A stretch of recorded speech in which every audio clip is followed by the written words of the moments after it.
Hello, my wonderful people. Today I'm going to share one of the many indicators that has been used. Even in my VIP channel, I've used this indicator because it is more of a trend detecting indicator. Actually, this is called a spike killer. Okay. It is called a spike killer, and it's been used as one of the main premium indicators when it comes to boom and crash.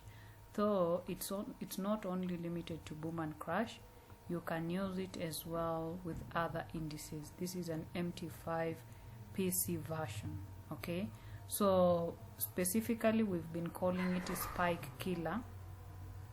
Okay, spike killer. And you can use it on different time frames. Okay, but on M1 sometimes it can repaint. It is a trend detecting indicator.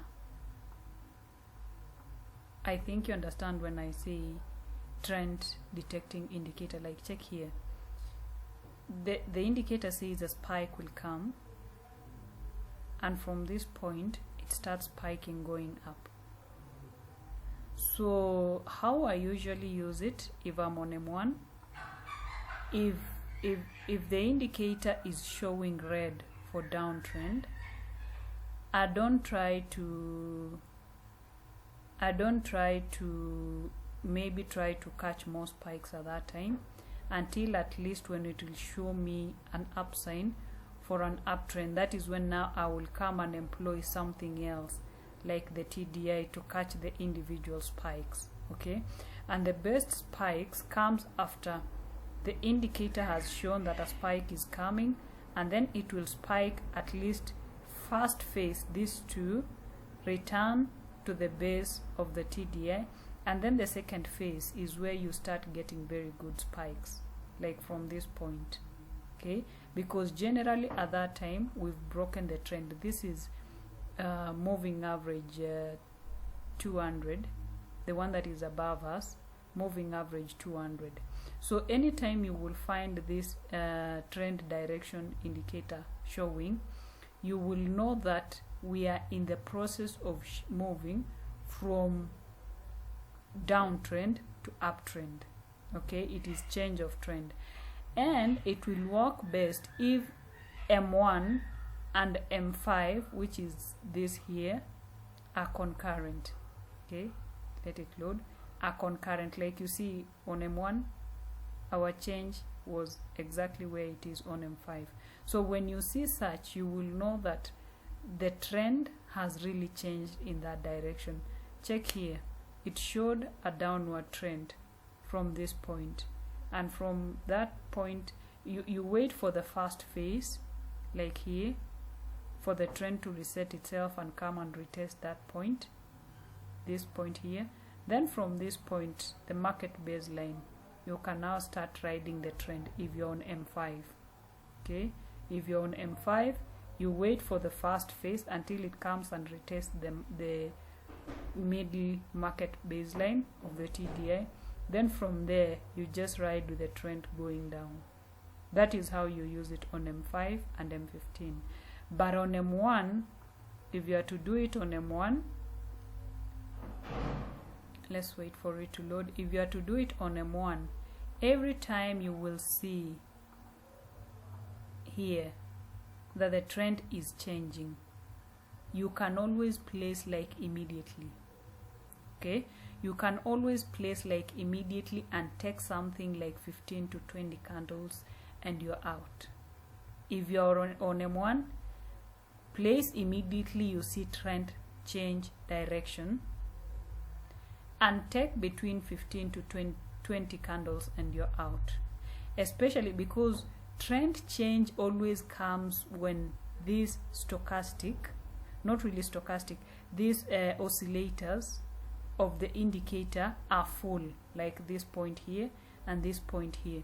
So what you do with it, anytime it shows, you just move with that oscillator. As it comes, like coming together, trying to diminish, By the time it reaches this point, be out of the market.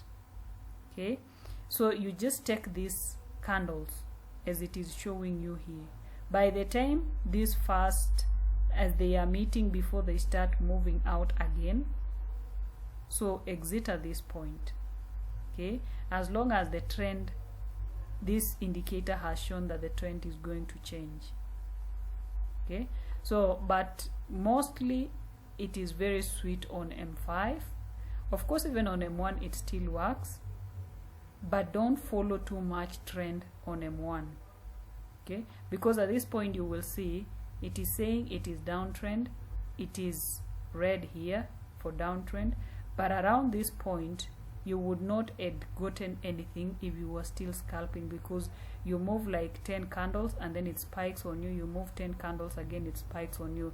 So basically from this area it's been ranging until when it shows, finally shows a trend for up, an indicator for up.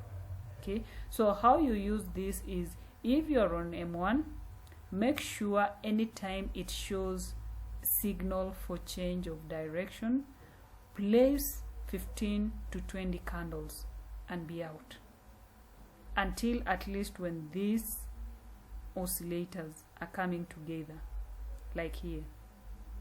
Okay, are coming together. Before they meet completely, be out on M1.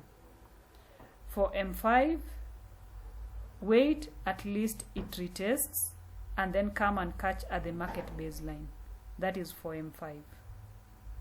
Okay, then for spikes, when it shows you that we are ready for change of direction, wait for fast, because sometimes it can show that it's going to change and then it's not. If it shows it's going to change and the market had been ranging like this, place it immediately, because it will spike. But if around like this point it showed you when there was no ranging before that, like it's been strongly trending, it shows you trend change, don't place it immediately. Wait at least for one candle to pass, and then from there now start looking for good entry points. And for me, I come and use the TDI to get proper entry points. Okay, and as I told you, very good entry points is always after the first phase has spiked. This one shows change of trend, so the first phase has spiked, these first two, and then as it's coming to test the lower Bollinger Band again, now from that point is when I can now start comfortably trading spikes going up, because even at this point the moving average 200 was close to where we are. Yeah, sweet spikes will always come near or after we cross the moving average 200. Okay, so always have it in mind.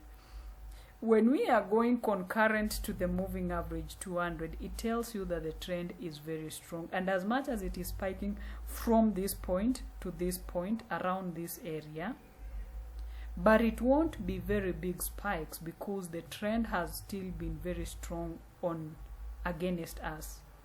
Okay, so until at least we break the strength of this moving average 200 is when now very good spikes will come.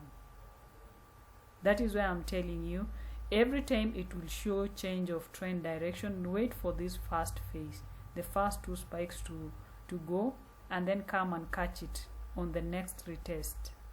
Okay, why I'm saying that is not always will you be able to get a situation where it had been ranging earlier. If it had been ranging earlier like this here, and then a blue arrow appears for an uptrend, then you can place like immediately, because the strength of the trend here had been a bit weakened, not very strong, so you can start catching like immediately. But if the trend had been so tough like this point, it may drag you for a while, so it is advisable at that time to wait for the first spike to pass, then come now and look for your proper entry after it is now retesting the second time when it is touching the lower Bollinger Band. Okay, so you see it touched the lower Bollinger Band, spiked, came and spiked again in the somewhere on the middle, not below, not the market baseline as well, goes up, and then the third time now it is now targeting the market baseline. So those that are spiking within your Bollinger Bands are the best spikes, not like the spikes that are going concurrent with the lower line of the Bollinger Band. Okay, so try to avoid catching spikes in this kind of setup. When your indicator, when the RSI of the TDI is going concurrently with the lower Bollinger Band of the TDI. Okay, so this spike killer, some people call it spike killer. Well, yeah, it is a spike killer, and it is one of the best indicators if you're able to use it for trend, because it detects trend change. Okay, so it is not specifically for catching spikes, though some people indicate that it's used for catching spikes, but in my opinion it is a price action indicator that shows you where the trend is going to change, and then from there look for proper entry. So that is why I never use it alone independently. I always use and add another indicator to be able to give me proper entry points, either for catching spikes or for trading the trend itself. So that's it for this. It's not really a tutorial, it's just an indicator that I'm sharing. So that's it. So use it for your advantage, and happy trading. God bless you. Bye.